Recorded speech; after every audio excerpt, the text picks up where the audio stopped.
Al-Ustaz Bapak Saumin Menasida SHI,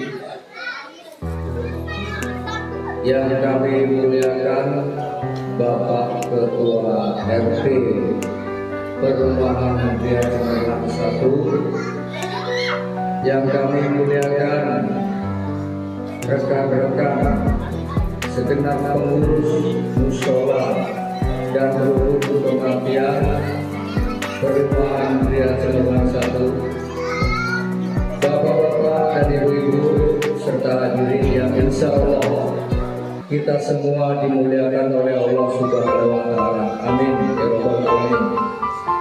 Pertama-tama dan yang paling utama, marilah senantiasa kita memanjatkan puji dan syukur kehadiran Allah Subhanahu wa Ta'ala yang telah mencurahkan rahmat, taufik dan hidayah kepada kita berupa nikmat yang utama, yaitu nikmat sehat, nikmat iman dan nikmat Islam, sehingga pada malam yang penuh barokah ini kita dapat bersilaturahmi bersama untuk bersama-sama memperingati perayaan hari besar Islam kita, yaitu Isra wa Mi'raj Nabi besar Muhammad SAW tahun 1444 Hijriah.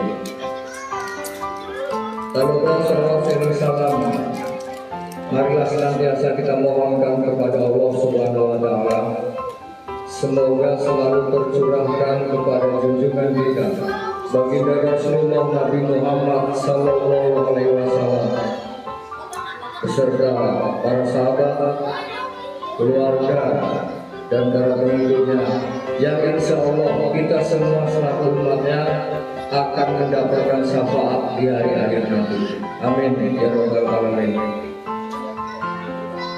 Bapak Ibu hadirin jamaah yang insya Allah dimuliakan oleh Allah Subhanahu wa Ta'ala, sehubungan dengan hal yang telah saya sampaikan tersebut, di sini kami segenap panitia dan pengurus musola Ria Cemerlang 1 telah menyusun serangkaian acara peringatan Isra wa Mi'raj Nabi Muhammad SAW sebagai berikut.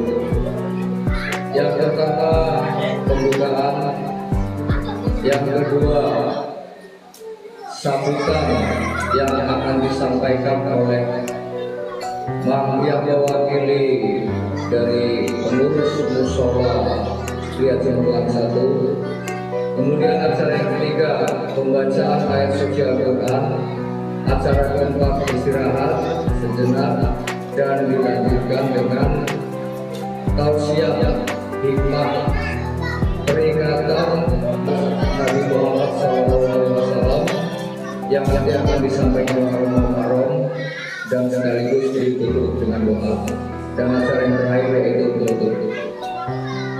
Bapak Ibu yang hadirin, untuk memohon berkah dari Allah Subhanahu wa Ta'ala, marilah bersama-sama kita buka acara ini dengan membaca Al-Fatihah. A'udzubillahi minasyaitonir rajim. Bismillahirrahmanirrahim. Alhamdulillahirabbil alamin. Arrahmanir rahim. Maliki yaumiddin. Iyyaka na'budu wa iyyaka nasta'in. Ihdinas siratal mustaqim. Shiratal ladzina an'amta 'alaihim ghairil maghdubi 'alaihim waladdallin. Kita lanjutkan ke acara yang kedua, yaitu sambutan dari pengurus musola Ria Cemerlang 1 yang dalam hal ini akan disampaikan oleh Bapak Egi Setiawan SPD. Untuk itu kepada Bapak Egi Setiawan kami persilakan.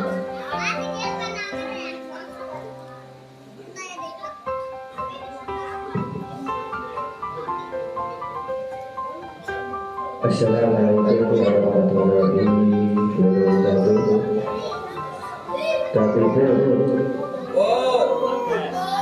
Dan saya hormati Ketua RT Perumahan Ria Cemerlang 1 Pak Rio, yang saya lagi tokoh kepada ibu-ibu, alim ulama dan tokoh yang pada malam ini dikasih kesempatan oleh Allah Subhanahu wa Ta'ala hadir di musola kita tercinta ini.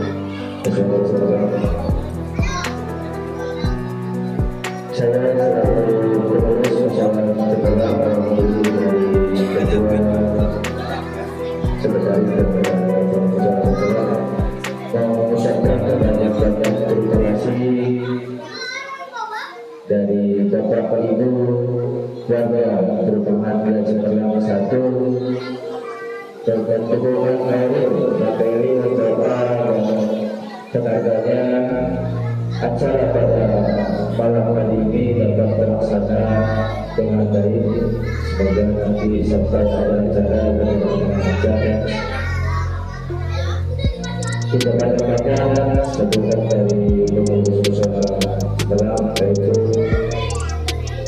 banyak-banyak ucapkan terima kasih kepada warga atas kekompakan dan kerjasamanya untuk memakmurkan musola Cemerlang, karena cuma satu inilah musola yang berada di perumahan komplek Gria Cemerlang.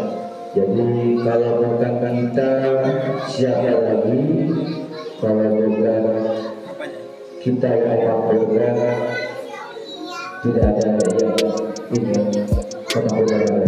Program-program dari pengurus musola yang sudah berjalan ini sudah nampak di depan kita, sudah terpasang atap jaringan yang alhamdulillah berkat dari kerjasama dari RT, pengurus musola dan seluruh warga yang berkontribusi. Alhamdulillah kita sudah ada penambahan sarana prasarana, itu berupa atap yang sudah maju ke depan. Terima kasih kepada Bapak Aidi Setiawan SPD yang telah menyampaikan sambutannya pada malam hari ini.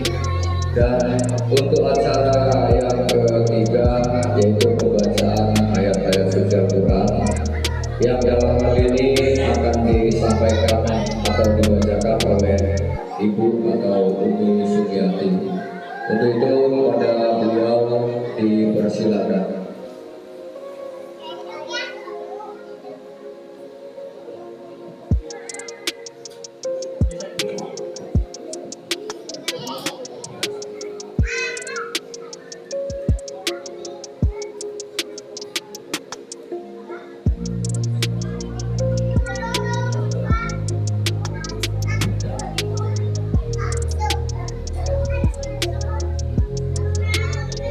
Assalamualaikum warahmatullahi wabarakatuh.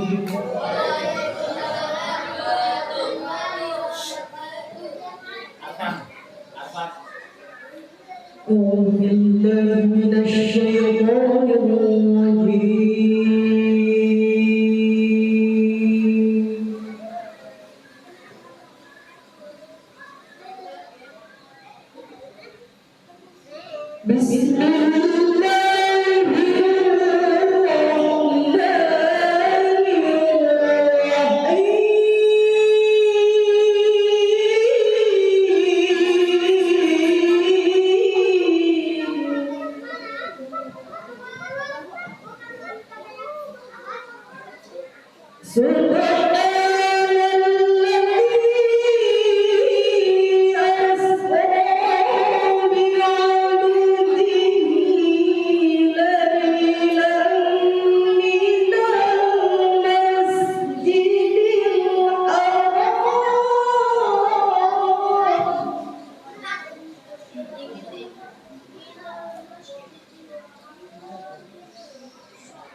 Gue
punya api sendiri, oi.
Dengarkan bersama-sama tausiah hikmah peringatan Isra wal Mi'raj Nabi Muhammad SAW yang nanti akan disampaikan oleh Muhtarom Bapak Ustaz Asauddin Nasibah SAI.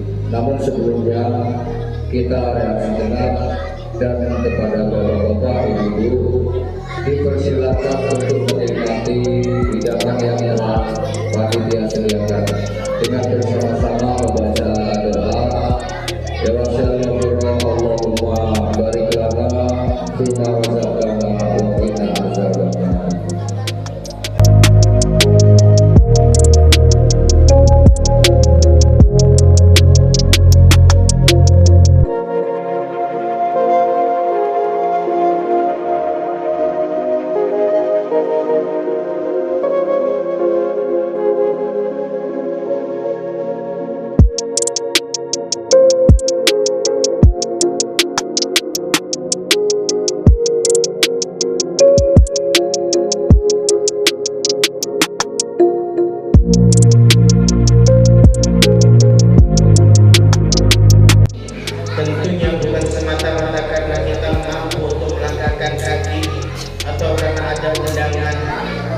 Tapi yakinlah bahwasanya kita bisa hadir di tempat yang mulia ini karena memang Allah menggerakkan hati kita.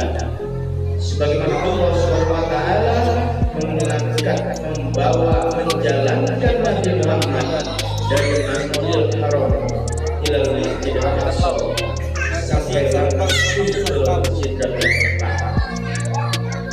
Ayo hadirin Allah, syukur tentunya bukan semata-mata hanya dengan lisan saja, tapi lebih daripada itu.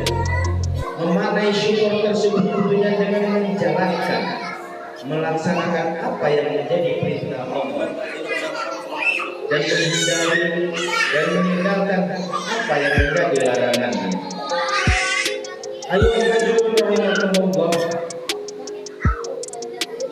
kalau kita menelisik pada satu peristiwa besar di bulan Rajab 1400 tahun yang lalu,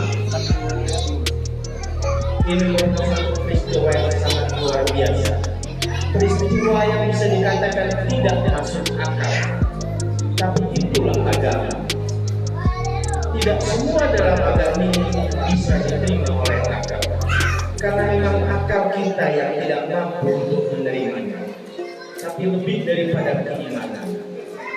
Tapi ketika keimanan itu sudah tinggi dan kuat, sebagaimana keimanan Abu Bakar As-Siddiq, begitu Nabi menceritakan tentang peristiwa Isra Mi'raj, sahabat Abu Bakar As-Siddiq begitu yakin dan mempercayai bahwa Nabi telah melaksanakan Isra Mi'raj. Ibu-ibu, bapak-bapak yang dirahmati Allah, ada satu ketika Rasulullah SAW banyak sekali pelajaran yang bisa kita ambil dari peristiwa Isra Mi'raj tersebut. Karena rangkaian peristiwa tersebut Rasulullah SAW tidak ujuk-ujuk, ada tidak spontanitas diangkat oleh Allah SWT atau dijalankan oleh Allah SWT tanpa ada asbab. Beberapa peristiwa dan kesedihan yang dialami oleh Rasulullah SAW. Begitu sebelum Rasulullah berangkat melakukan Isra Mi'raj, banyak sekali peristiwa yang menyedihkan yang dialami oleh Rasulullah SAW. Mulai dari penolakan kaum Quraisy, begitu merasa kaum Quraisy terhadap Rasulullah, meninggalnya istri Rasulullah Siti Khadijah Al-Kubra, kemudian disusul lagi meninggalnya paman dan Abu Thalib, kemudian beliau akhirnya dalam keadaan yang serba sedih tersebut, hingga pada saat itu seluruh ulama mengatakan tahun itu adalah tahun kesedihan Rasulullah luar biasa, diuji dengan begitu ujian yang begitu sangat berat. Kalau kita bisa bayangkan, ibu-ibu tahu Siti Khadijah. Siti Khadijah itu luar biasa, wanita yang tadinya kaya raya. 2/3 kekayaan di Mekah milik Siti Khadijah, yang hartanya ia habiskan untuk dakwah Rasul, membantu membebaskan para budak, untuk perjalanan dakwah Rasulullah, membantu kaum fakir miskin. Begitu besar pengorbanan Siti Khadijah kepada agama ini. Bahkan ada satu peristiwa saat meninggalnya Siti Khadijah, begitu sangat sedih hati Rasulullah. Karena apa? Begitu Siti Khadijah meninggal dunia, ibu bapak sekalian, itu kain yang untuk menutupi jasad Siti Khadijah, kalau ditarik ke kaki maka nampak kepalanya, kalau ditarik ke kepala nampak kaki, dan juga begitu banyak tambalan yang ada di kainnya tersebut. Dan Rasulullah itu bukan tidak mampu, ibu bapak sekalian. Beliau itu kaya. Saudara Umar itu kaya, Abu Bakar itu kaya, Utsman lebih kaya lagi. Sahabat ini semuanya kaya raya. Utsman bin Affan. Bahkan hingga saat ini wakaf beliau sumur yang dimiliki Yahudi saat itu hingga saat ini masih mengalir airnya dan senantiasa menjadi amal jariah bagi Sayyidina Utsman. Hadirin rahimakumullah. Jadi begitulah perjuangannya. Nah, ketika ditinggal oleh seorang teman hidupnya Siti Khadijah ini begitu sangat terpukul. Sebagaimana kita sebagai manusia. Karena apa? Rasulullah itu Nabi. Dan Nabi juga dia ini tetap sebagai manusia yang mempunyai sedih, mempunyai senang, mempunyai rasa lapar, sama seperti tinggal dengan Ummu Syafi'ah. Ketika masih diurus dengan Halimatus Syafi'ah.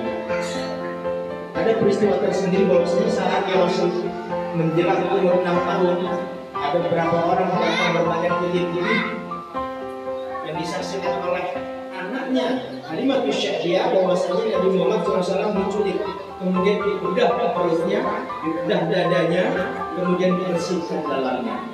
Maka anak-anak saya ingat Halimatus Syafi'ah memanggil orang tuanya menyampaikan bahwasanya ada satu peristiwa terjadi kepada Muhammad. Saat itu diberikan televisi dilaporkan. Rasa takut sih, Halimatus Syafi'ah langsung dilihat ya bahwasanya ternyata begitu diperiksa masih dalam keadaan utuh. Jadi peristiwa itu begitu singkat. Namun ada bekas seperti jahitan, ada seperti tanda garis di dadanya. Berarti memang sebenarnya terjadi satu peristiwa yang sangat singkat.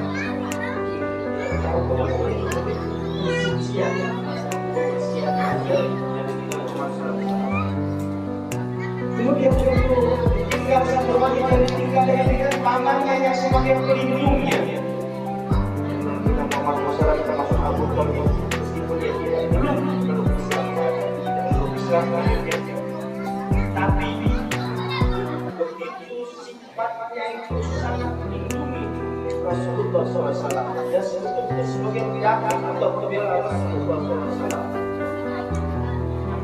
Ketika mulai semakin menjadi baik, banyak sekali teror, banyak sekali ancaman, banyak sekali ejekan yang dilemparkan kepada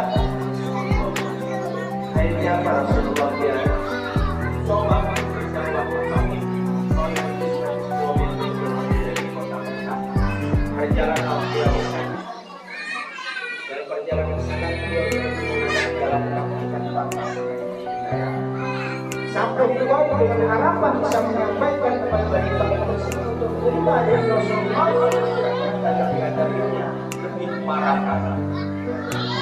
Banyak orang itu bukannya menerima dengan welcome, justru melempari Nabi kita Muhammad SAW dengan batu, dengan kayu, dengan kotoran, sehingga Rasulullah sampai berdoa. Rasulullah menghindari tersebut, dia dibalik. Kita dengan bahwa kepada mereka yang orang kepada Rasulullah bisa kita bayangkan malaikat yang tidak punya nafsu, tidak punya emosi yang lebih kuat kuatnya, ketika Rasulullah yang seperti itu bisa tertolak cinta emosi. Kita bayangkan artinya apa? Pandangan-pandangan tersebut melihat kepada Rasulullah seperti yang dianggap oleh orang-orang manusia terbaik tersebut bisa mengundang rasa sifat yang luar biasa dari malaikat pejabat. Jika ditawarkan kepada Rasulullah, wahai Muhammad, Nabiullah, seandainya kau izinkan aku memindahkan atau menimpakan gunung ini kepada penghuni kepada Allah dan menjadi ajaran Nabi Muhammad SAW. Itulah sifat rahmatan lil alamin Rasulullah SAW. Begitu maafnya beliau, begitu menerima. Jadi suatu kejahatan tidak dibalas dengan kejahatan, tapi dengan sifat yang lain. Ayo begitu Muhammad. Akhirnya begitu. Nanti kita Muhammad SAW pulang dari Taif, ia bermalam di rumah bibinya Maimunah. Kemudian itu bermalam tersebut, pada malam itulah turun ayat surat 130 dan juga surat Al-Jin. Pada malam itu turunlah surat, diperintahkanlah kepada Nabi kita Muhammad SAW untuk mengikuti perintah Allah SWT melakukan perjalanan dari Masjidil Haram ke Madinah. Namun sebelumnya, pada peristiwa tersebut Nabi kita Muhammad SAW itu tidak ujuk-ujuk langsung. Ternyata Nabi kita Muhammad SAW sebelum diberangkatkan, spare part-nya itu diganti Bapak-Bapak sekalian. Jadi tubuhnya yang tadi manusia ini memang betul-betul dibersihkan. Hatinya dibuka, sifat ini di dalam hatinya ini jantung. Kita tidak tahu apa yang dibersihkan oleh malaikat yang membersihkan hatinya. Setelah dibersihkan baik, tingkatannya nanti akan levelnya berbeda-beda.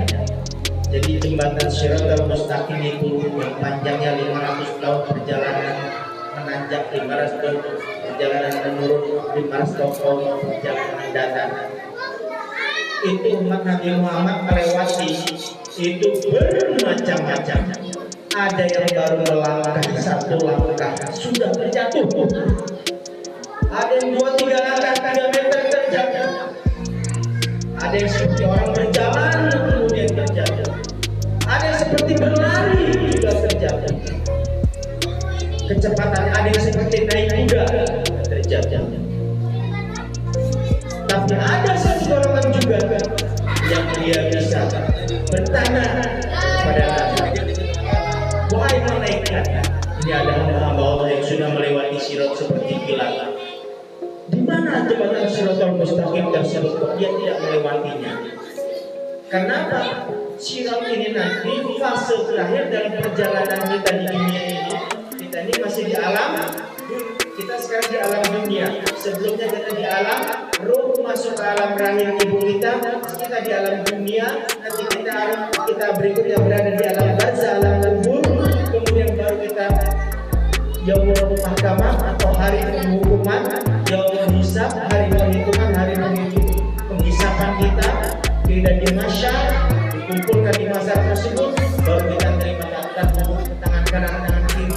Banyak sekali proses untuk sekalian perjalanan tersebut akan dihisab. Begitu hisab Allah begitu keras dan sangat mendetail dengan satu barang pun akan pertanyaannya sangat luar biasa.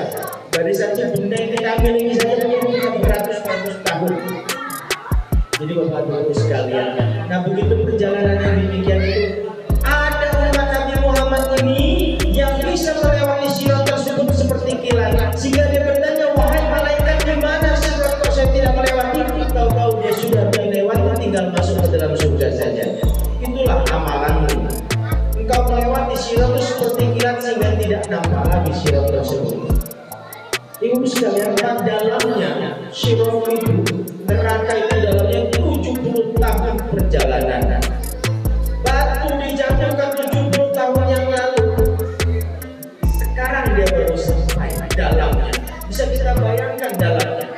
Ibu-ibu kalau tenggelam di kolam renang saja yang 2 meter kira-kira, siapa yang pernah merasa tenggelam? Kita bisa bayangkan itulah kalau kita tenggelam. Itu baru gambaran tenggelam yang sedikit. Sementara di akhirat kita tenggelam yang tidak ada tahu batasnya di mana.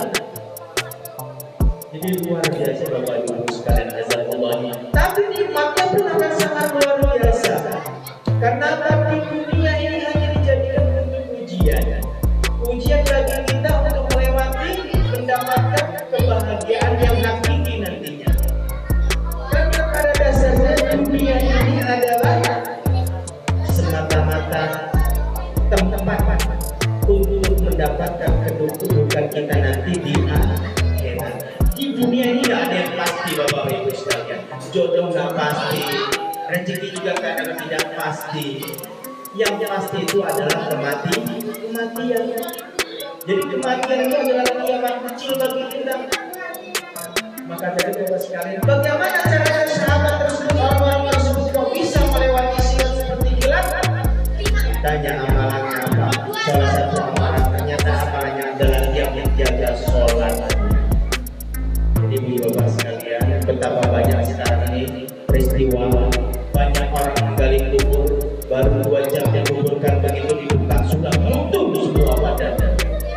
terbakar semua. Ternyata apa amalannya dari seorang wanita di Pakistan? Ternyata begitu dibuka, ternyata baru 2 jam diperiksa sudah runtuh, sudah berantakan, kuburannya sudah menjadi bara. Ibu sekalian, jangan sampai kita disangkut dalam kubur tersebut dengan siksa. Kemudian bagaimana ternyata dengan menjaga sholat kita, ibu-ibu sekalian, bapak-bapak sekalian, ini insya Allah akan membebaskan kita dari syirak. Artinya apa? Saking cepatnya kita melewati syirak sehingga kita tidak merasakan kalau kita sudah melewati syirak. Ada yang mau ini kira-kira? Kalau nggak ada yang mau, luar biasa. Jadi saya yakin mau semua ibu bapak-bapak sekalian ya. Kalau kita sama-sama mau, mari sama-sama kita berusaha. Kita sekarang ini sudah di bulan Rajab akhir, bahkan kita hari ini sudah masuk di bulan Sya'ban. 1 bulan lagi kita masuk bulan Ramadan. Tinggal 5 hari. Maka bagus. Maka dari itu bapak-ibu sekalian, mari sama-sama kita tingkatkan ibadah kita, kualitas ibadah kita. Jangan sampai makin hari umur kita ini bukannya makin bertambah jumlah, tapi dalam kapasitas kita sebenarnya kita masa eksperimen kita sudah berkurang. Jangan kita tobat-tobat dulu mati. Kalau kita nanti saya mau bertobat, tahu matahari sudah terbit dari barat, bisa nggak? Sudah tidak ada gunanya lagi. Nanti bapak sekalian, sebelum hari kiamat itu, kalau kita insya Allah tidak merasakan. Umat Nabi Muhammad insya Allah akan dilindungi itu tidak menyaksikan kiamat, karena kedahsyatan dan kengerian itu tidak akan kita alami. Rasulullah tidak ingin umatnya, karena apa? Hanya orang-orang yang betul-betul zalim yang masih bisa menikmati. Karena apa? Saat itu saking takutnya, bisa kita bayangkan bapak ibu sekalian ya. Ketika kita ada gempa, kita yakin itu seperti kiamat, betul? Ada yang pernah merasakan gempa? Ketika kita gempa, kita bisa bayangkan apalagi di Turki, kita lihat di Turki tersebut. Itu kehancurannya luar biasa. Saat itu manusia sudah beranggapan ini sudah kiamat, ini sudah berakhir dunia ini. Itu baru 7,8. Nanti Allah akan tingkatkan lagi kekuatan tersebut dikalikan 10 aja. Jadi 708 seperti apa? Padahal patahan itu hanya sebesar rambut. Bagaimana kalau patahan tersebut besar seperti balon? Kehancuran dunia ini seperti apa? Jadi ibu bapak sekalian, dalam rangka peringatan Maulid ini, marilah kita jadikan introspeksi diri kita, keluarga kita, untuk memperbaiki ibadah kita. Karena jangan sampai ibadah kita ini tidak mengalami peningkatan. Karena manusia yang paling pintar adalah manusia yang sudah memikirkan bagaimana besok itu lebih baik daripada hari ini, dan hari ini lebih baik daripada hari kemarin. Jadi kita harus meningkatkan amal ibadah kita, perbuatan kita, sehingga ke depannya kita akan menjadi orang yang bahagia di dunia dan jadi bapak-bapak sekalian, bapak gereja Pelangi semuanya penuh semangat. Mudah-mudahan kita semua sebagai keluarga gereja Pelangi ini semakin kokohkan ukhuwah Islamiyah kita, ikatan kekeluargaan kita, saling mengingatkan kita, sehingga terjalin ini tugas kita sebagai manusia besar mengingatkan ini menjadi lebih baik. Jadi ibu bapak sekalian, harapan saya mungkin inilah penutup dari saya. Karena apa yang menjadi harapan kita, bagaimana ke depannya nanti musola kita ini akan bisa menjadi lebih baik lagi, terutama kegiatan ibadah. Karena ibu bapak sekalian, tempat ini nanti bisa menjadi saksi. Jadi ketika orang melewati sirat itu nanti ada sekelompok manusia yang takut melewati sirat, karena begitu ada yang jatuh, ada yang berlari jatuh seperti kuda jatuh, ada orang yang ngumpul di pojokan sendirian, beberapa orang di sana. Akhirnya apa? Datanglah kendaraan yang melewati sirat tersebut berupa masjid. Sehingga masjid inilah yang menjadi kendaraannya melewati sirat tersebut. Dia merasa nyaman dan aman karena apa? Dia biasa sholat di masjid. Makanya nanti orang yang biasa azan itu dia tahu nih siapa, misalkan Egi atau Mas Rudi, oh tahu penumpangnya Mas Wahyu naik, Pak RT naik, semua dia tahu. Mas Gembong naik dan lain-lain semuanya dipanggil naik. Nah, mudah-mudahan semuanya dipanggilin aja. Itulah kita saling sudah mengenalkan. Enak Pak, melewati syarat menggunakan kendaraan. Insya Allah kadang-kadang karena akan beban sekalian. Karena kalau kita sudah terlalu sering kita meninggalkan sholat, nanti Allah akan matikan hati kita. Kalau Allah sudah matikan hati kita, kita akan mempunyai hati perasaan bahwasanya dengan meninggalkan sholat tidak punya efek samping. Padahal kita sudah berada dalam satu kezaliman diri kita sendiri. Kita sudah terpedaya dengan syaitan. Jadi jangan sampai keadaan kita itu kita biarkan berlarut-larut. Marilah sama-sama kita bertolak sama-sama kita untuk saling mengajak dan mengisi. Apalagi kita mau Ramadan ini, mudah-mudahan ibadah kita akan bisa menjadi lebih baik lagi. Ayo hadirin rahimakumullah, mungkin itu saja yang saya sampaikan. Kalau ada benar itu datangnya dari saya sebagai manusia pribadi. Kalau ada benar tentunya datang dari Allah Subhanahu wa taala, sehingga menjadikan amal ibadah kita dengan bermanfaat untuk kita semua. Dan marilah sama-sama untuk lebih hikmahnya acara ini, sama-sama kita berdoa mudah-mudahan kedepannya kita keluarga besar komplek Cemerlang ini Allah jauhkan dari bala. Allah mudahkan urusan kita semua. Allah mudahkan kita dalam mendidik anak-anak kita. Allah mudahkan kita yang laki-laki yang mendidik istri-istri kita. Allah mudahkan kita dalam setiap langkah kita dan kehidupan kita. Allah selamatkan kita dari dunia dan akhirat. Al-Fatihah.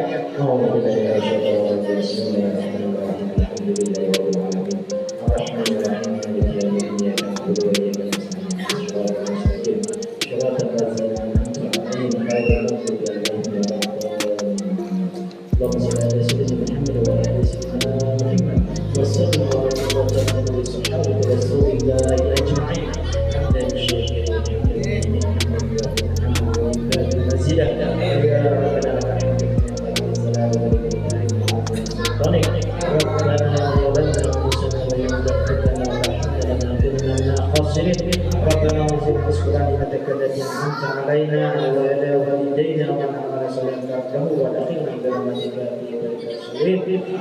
ربنا اجعل لنا من والدينا وارحمنا كما ربونا صغارا. ربنا اتنا في الدنيا حسنه وفي الاخره حسنه وقنا عذاب النار.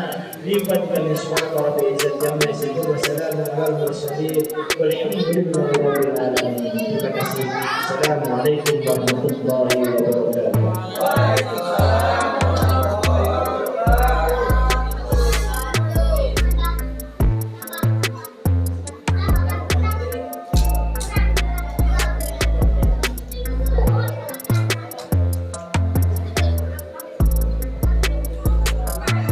Demikian tadi telah kita dengarkan bersama-sama tausiah yang telah disampaikan oleh Almarhum Bapak Ustaz Salaman bin Asari. Mudah-mudahan dengan materi yang telah disampaikan tadi kiranya akan menambah dan menambahkan iman kita kepada Allah Subhanahu wa taala. Amin ya rabbal alamin. Dan dengan berakhirnya doa tadi, maka telah selesai pula acara kita pada malam hari ini.